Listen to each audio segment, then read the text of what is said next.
The state of the Anglosphere. The world financial crisis has provoked a stark feeling of decline among many in the West, particularly citizens of what some call the Anglosphere. The United States, Canada, the United Kingdom, Ireland, Australia, and New Zealand. In the United States, for example, roughly 73% see the country as on the wrong track, a level of dissatisfaction unseen for a generation. Commentators across the political spectrum have described the Anglosphere as decadent, especially compared with the rising power of China. New York Times columnist Thomas Friedman praises the reasonably enlightened group of people who make up China's one-party autocracy, which he feels provides more effective governance than the dysfunctional democracy of Washington, a point echoed in a recent Wall Street Journal op-ed by former Service Employees International Union boss Andy Stern. On the conservative side, author Mark Stein sees the U.S. and its cultural mother in England as facing nothing so amiable and genteel as continental-style decline, but something more like sliding off a cliff. Even Australia, arguably the strongest economy in the Anglosphere, is increasingly troubled, with local declinists decrying the country's growing dependence on commodity exports to developing nations, above all to China. We are to be attendants to an emerging empire, providers of food, energy, resources, commodities, and suppliers of services such as education, tourism, gambling/gaming, health perhaps, and lifestyle property, frets the Australian's Bernard Salt. It is indisputable that the Anglosphere no longer enjoys the overwhelming global dominance that it once had. What was once a global spanning empire is now best understood as a union of language, culture, and shared values. Yet what declinists overlook is that despite its current economic problems, the Anglosphere's fundamental assets, economic, political, demographic, and cultural, are likely to drive its continued global leadership. The Anglosphere future is brighter than commonly believed. Start with economics. Like Germany in the 1930s or Japan in the 1970s, China has found that centrally directed economic systems can achieve rapid, short-term economic growth, and China has indeed been impressive.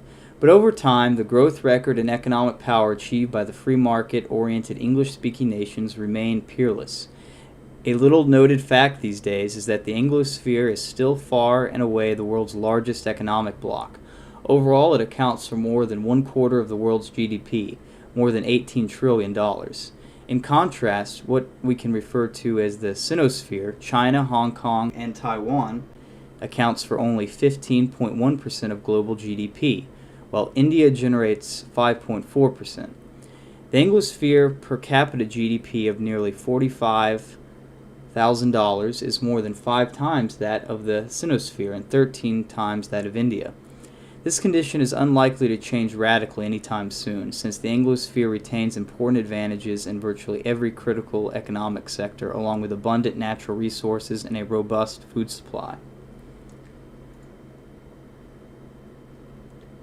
Not surprisingly, Anglosphere countries retain close cultural and economic ties with one another. In making foreign direct investments, the United States shows a strong preference for Anglosphere countries, especially the United Kingdom and Canada. The same is true for Australia, a nation whose economic future might seem to lie with Asia's budding economic superpowers.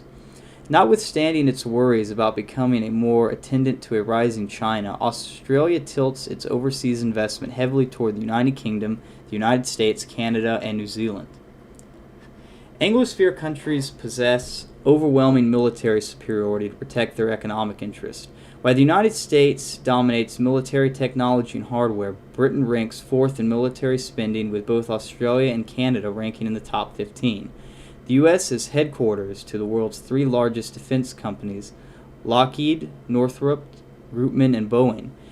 America's Anglosphere ally Australia has joined informally with Singapore and the Philippines, both are nations where English is spoken widely, to provide a potential regional military counterweight to China.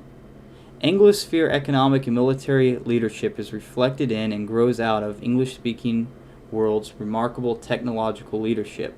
The vast majority of the world's leading software, biotechnology, and aerospace firms are concentrated in English-speaking countries.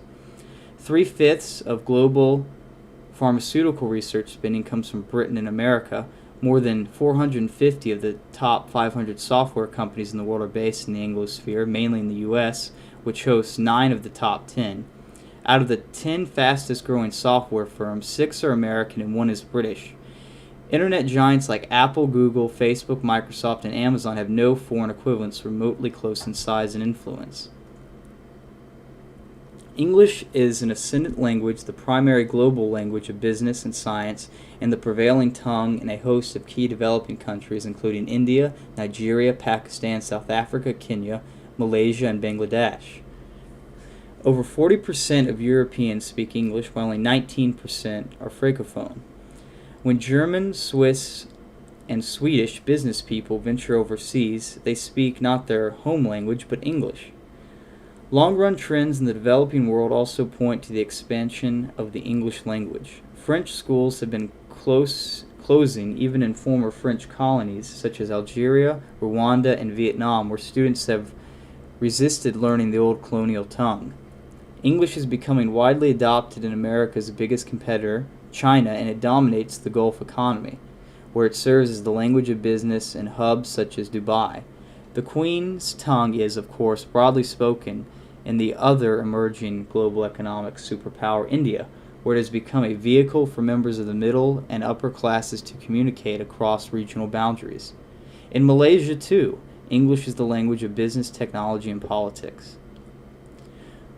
With linguistic ascendancy comes cultural power, and the Anglosphere remains uncontested. In total global sales of media, movies, television, and music, it has no major competitor. Its exports of movies and TV programs dwarf those of established European powers like France and Germany, and upstarts such as China, Brazil, and India.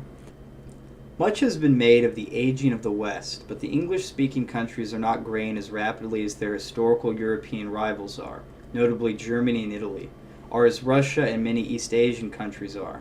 Between 1980 and 2010, the US, Canada, and Australia saw big population surges.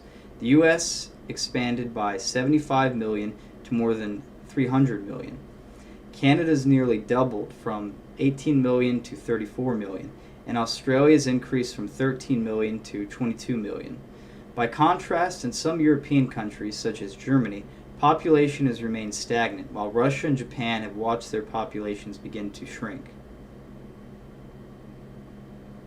The U.S. now has 20 people aged 65 or older for every 100 of working age, only a slight change from 1985, when there were 18 for every 100. By 2030, the U.S. will have 33 seniors per 100 working Americans, but consider the numbers elsewhere. In the world's fourth largest economy, Germany already has 33 elderly people for every 100 of working age, up from 21 in 1985. By 2030, this figure will rise to 48, meaning that there will be barely 2 working Germans per retiree. The numbers are even worse in Japan, which currently has 35 seniors per 100 working age people, a dramatic change from 1985, when the country had just 15. By 2030, the ratio is expected to rise to 53 per 100. Meanwhile, the nation that so many point to as the 21st century superpower, China, now has a fertility rate of 1.6, even lower than that of Western Europe. Over the next 2 decades, its ratio of workers to retirees is projected to rise from 11 to 23. Other countries such as Brazil and Iran face similar scenarios. These countries, without social safety nets of the kinds developed in Europe or Japan, may get old before they can get rich. These figures will have an impact on the growth of the global workforce.